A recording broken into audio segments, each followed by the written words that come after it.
This beautiful United States dollar, in our lifetime, if you're under the age, let's say, of 50, there's a realistic chance that this will go away. Am I concerned about the US dollar? Yes.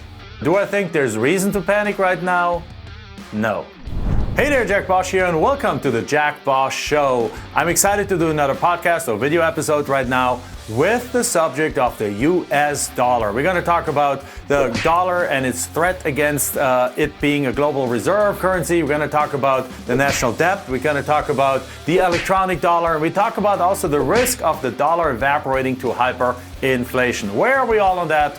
Well, I got some really good and important thoughts about that. So let's get started with the US dollar as a global reserve currency. Obviously, you've heard that countries like China, Brazil, Russia, Saudi Arabia, and I think Iran all came together and they want to start a new global reserve currency to counteract the US dollar. So everyone is freaking out about that, but let's first look at some of the statistics in the real numbers on the ground. Well, first of all, let's look at that. This is the world allocated reserves by currency for Q4 of 2022. If you look at that, this is basically the big blue part here is the US dollar. So the US dollar right now accounts for 58.36% of all the world reserve money out there. So basically more than half of the world, almost 60% of the world, uses the US dollar as a reserve currency to back up for trades, international trades and things like that. The second one highest is the euro at 20.47%. So together, those two make 78% of all the money. Then we add in a little bit of another 5.5% of the pound sterling in England, another 4.95% of the Japanese yen, and we are at 89% of all the money. Where is the Chinese money that is supposed to be the big threat? And where's the other ones? Well, the Chinese one is right here. The Chinese money is right there in gray at 2.69%. So in other words, right now, 5 countries that together make up less than 3% of all the world's money are challenging the US dollar. Now, I'm not saying it's impossible that they succeed. What I'm saying is that there's no reason to freak out right now because those 3 together make almost nothing of the world currency. Now you might say, okay, Jack, but if they start trading all the oil and all those things now in the Chinese money or the Russian money, that will be smaller. Yes, you're right, but it's not going to eat it all up because oil is not the entire world economy. There is tons of other products going on there. Also, the second factor is let's look at those names again of those countries. China, Russia, Saudi Arabia, and Iran, and Brazil. Which of those do you really trust to have their ducks in a row, to have proper fiscal policies, to have non-corruption, to have proper rules of law, and that you can, if you challenge something, actually you can be successful? None of them, guys. The US role as the world reserve currency is based on the trust that the world has in the United States, based on its rule of law, based on its constitution, based on its standards of operation as a market economy, and based on also its ability to be the world's policeman and make sure that not all hell breaks loose around the world. All those 4 are still standing. I know the last one a little bit less, right? The US has lost its appetite a little bit to be the policeman around the world, but at the same time, all these are still standing. So that's the main reason why I don't think there's a lot of noise, but in reality, nothing's gonna challenge the US dollar for the next at least 5 to 10 years. Well, let's look at the second thing. The second thing is the electronic dollar. While I do have some thoughts about the electronic dollar, we're definitely going towards the electronic dollar. Now, I'm not a fan of it because it allows government control of every financial move you do. Obviously, the government can today already, if the FBI comes in somewhere, they can freeze your accounts like this. But if you have a pile of cash in your home, in your safe, you can still continue to operate because cash still exists. The moment cash goes away, and you do something wrong or the government decides that they want to shut you down on some shape or form, some basis, you're done. they can access and absolutely eliminate 100% of all access to all the money that you have. What do people do then? Well, I believe that is the reason why crypto is going to get increasingly interesting for people. Until the government also takes that over, which is a very good possibility that at some point of time they're going to go jump in and regulate that to the hilt and be able to like have visibility into who does what. But until that is the case, crypto is a place that a lot of people are looking at to move their money into. I have a little bit of money in crypto. I don't have anything to do with crypto. I'm not recommending anything. There's no hidden agenda here. It's just something people with money that don't like to be controlled are looking for places that they can at least put some of their money into outside of government control. The second one is obviously gold and silver.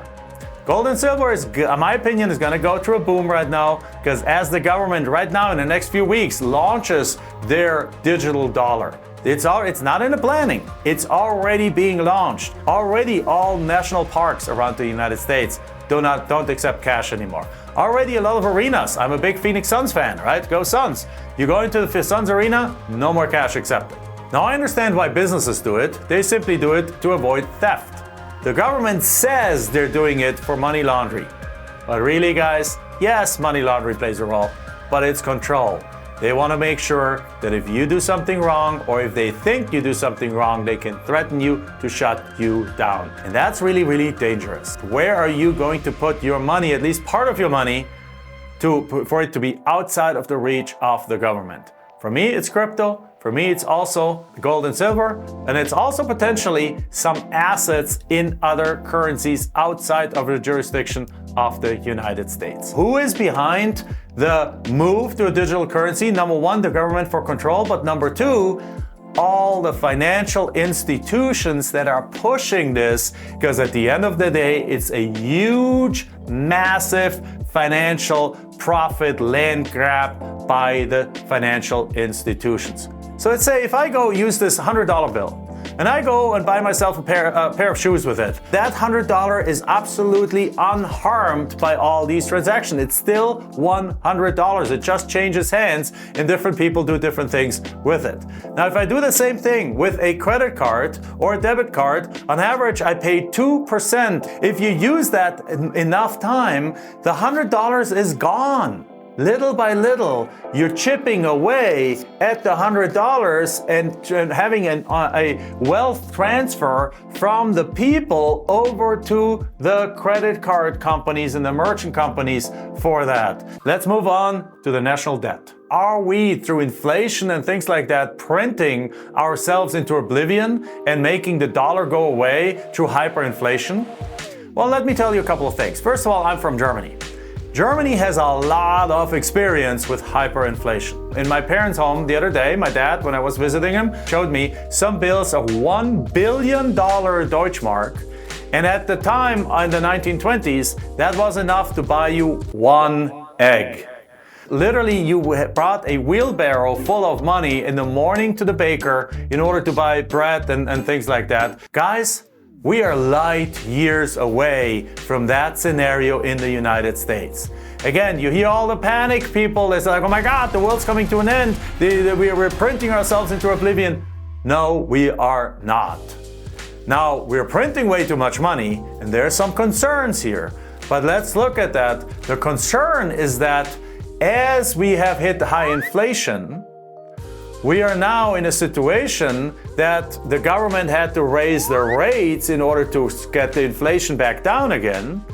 And when the government did that, or does that right now, then there's a risk of a big recession. Now, when there's a risk of a big recession, a lot of people are going to lose their jobs. We are about to see that unless the Fed accomplishes what's called a soft landing. What I mean with the term the soft landing is that they can rein in inflation without causing mass layoffs.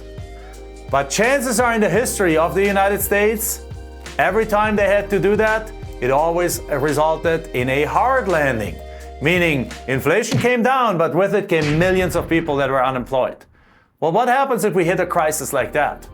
What's the government going to do, particularly under current leadership with Democratic leadership? They are going to start paying everyone unemployment benefits again because they want to be reelected. They want to start, in other words, they're starting the printing presses again.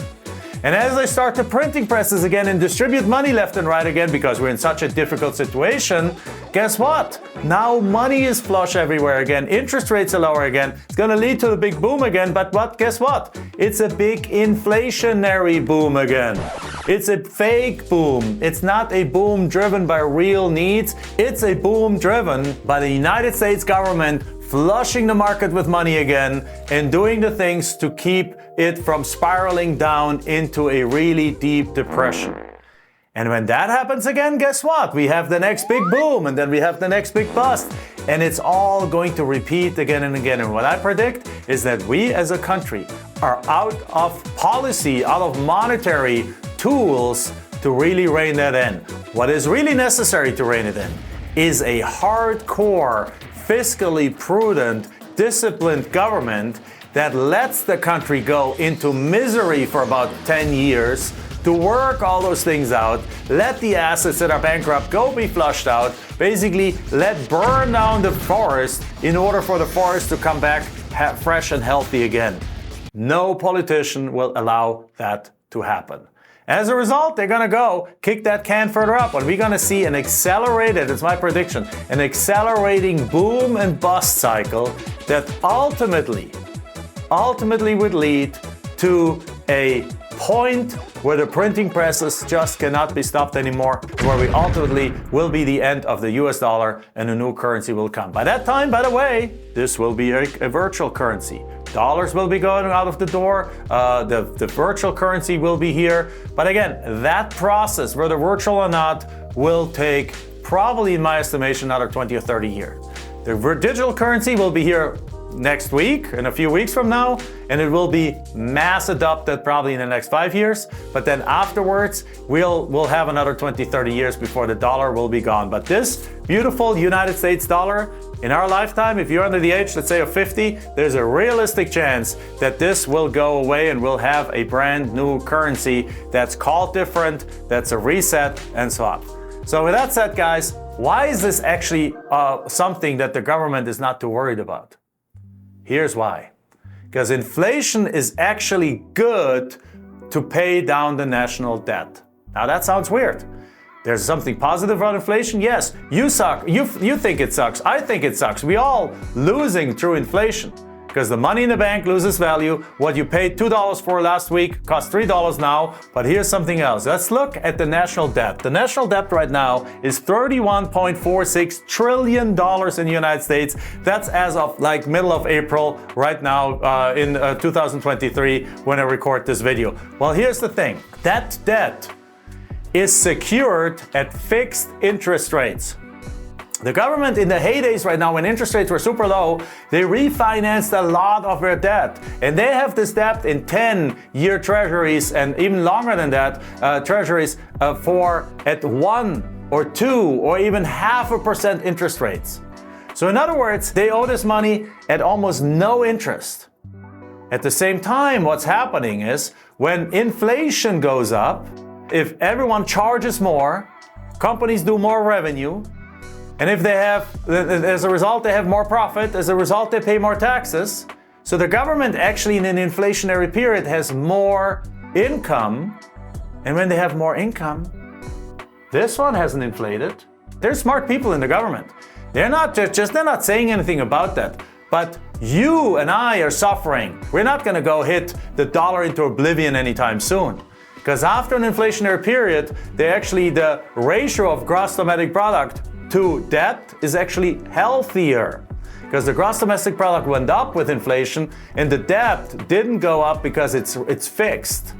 So as a result now, the government looks healthier, it can borrow more again and so on and so forth. And it's easy if it would be a disciplined government, it would actually be easier to pay off the old debt. Not that that's ever going to happen because the government doesn't want to have more money, they're going to expend it all, right?